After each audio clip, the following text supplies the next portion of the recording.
Iran ও যুক্তরাষ্ট্রের মধ্যে বাড়তে থাকা সামরিক উত্তেজনার মাঝে বিশ্বজুড়ে পারমাণবিক সংঘাতের আতঙ্ক ছড়িয়ে পড়েছে।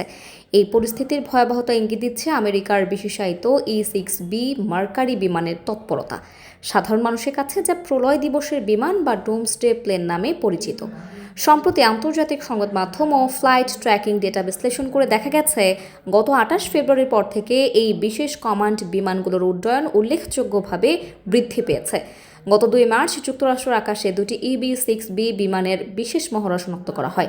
একটি বিমান মেরিল্যান্ডে নৌঘাঁটিতে অবতরণ করে এবং অন্যটি নেব্রাস্কার অফউড এয়ার ফোর্স বেস থেকে উড্ডয়ন করে দীর্ঘ সময় আকাশে অবস্থান করে।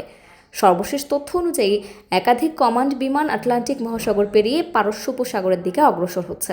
পেন্টাগন এই বিষয়ে সরাসরি কোনো মন্তব্য না করলেও বিষয়টিকে অপারেশনাল সিকিউরিটি হিসেবে অভিহিত করেছে। বোয়িং 707 মডেলের ওপর ভিত্তি করে তৈরি এই বিমানগুলো মূলত একটি উড়ন্ত কমান্ড সেন্টার। পারমাণবিক যুদ্ধ শুরু হলে যদি স্থলভাগের যোগাযোগ ব্যবস্থা ধ্বংস হয়ে যায়, তবে এই বিমান থেকেই যুদ্ধের পরবর্তী নির্দেশনা দেওয়া হয়।